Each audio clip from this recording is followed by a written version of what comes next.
Yo, DJ, kick it.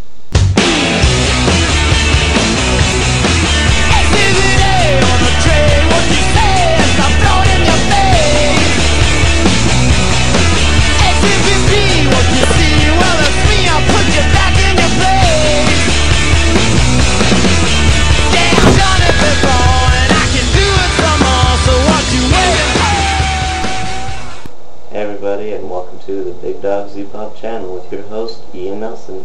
You can also visit us at bigdogblog.com.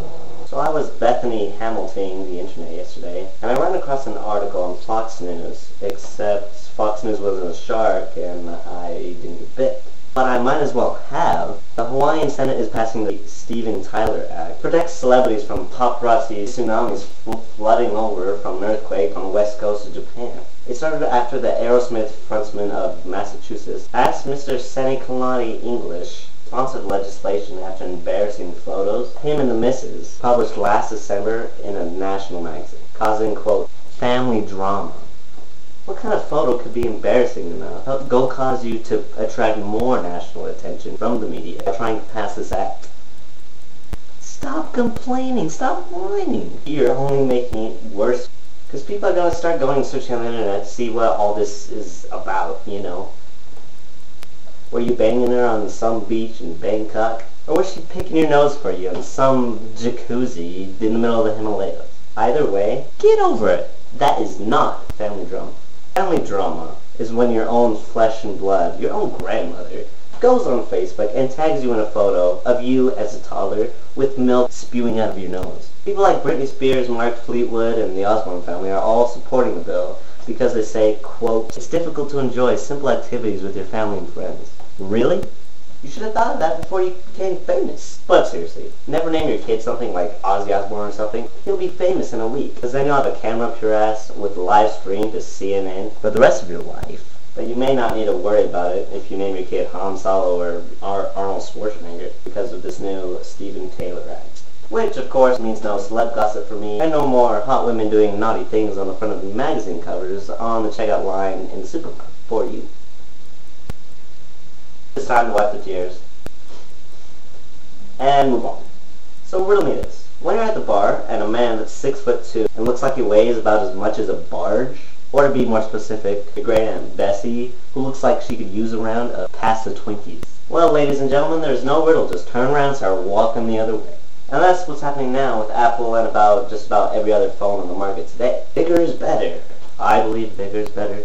You believe bigger is better. Hugh Hefner believes bigger is better. Everyone except Apple. While a larger phone dominates the competition with their 5-inch and 6-inch screens, I'm just convinced Samsung is making the phone so big so you can't fit anything else in your pocket. Can't buy an Apple, can't buy a blah blah blah blah blah blah blah. You know? I mean, come on. G.I. Joe phones? Aren't we supposed to be moving away from that? The Samsung 5.5-inch Galaxy Note 2 is already closing in on their $10 million mark and announced an 8-inch tablet that came out last month. If you keep making your phone this big, you know, you're going to start holding it like this and blocking your peripheral vision. Basically, walking on the street, you're going to start running into post signs and stop signs, and you know, you're going to get concussion. You know? No. Apple's got it right. With the iPhone 5, which was released about a few months ago, a 4-inch display. But still, users prefer bigger phones. The market for this is humongous. Ginormous.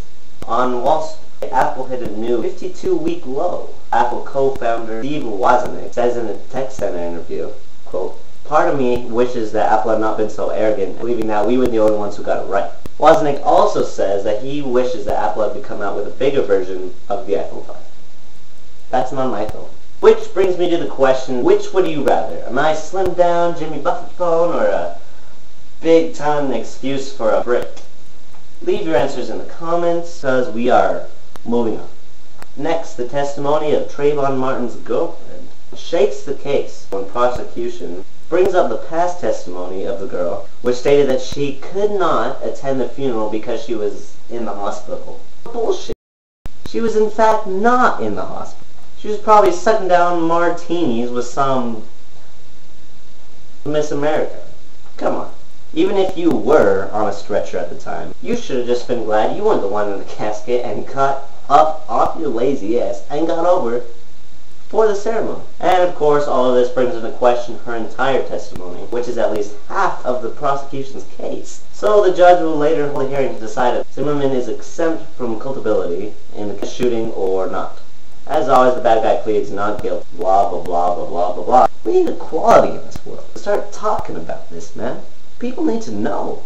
Come on, guys. Racism? Not mature. Big no-no. But anyway, moving on from a depressing, sad case about ending life to the sparing of another. Or should I say 7. Prince Fazil bin Abdel Aziz postponed the execution of 7 juveniles involved in a major armed robbery last month. And of course, you have the hundreds of people flooding out in the streets, human rights activists, calling on the Saudi Arabian government to cancel the executions. Entirely because a testimony states that the juveniles were tortured in prison to force confessions. I'll tell you all something right now, not in America. What kind of sick person would torture juveniles? I'm all for the human rights, civil movement, activist stuff. But are you sure it's really a good idea to cancel this execution? I mean, what if they break out of prison and come to my house? They could steal everything. They could steal my camera. It's okay, baby. I won't let them hurt you. So, what do you think? Innocent rights, motivists, or hardened bank robbers? As always, leave your comments in the comments. Don't forget to subscribe. Also, check out our blog site, www.bigdogblog.com. And have fun with that. Make sure to come back next week for the vlog of the century. This is Ian Nelson. Good night.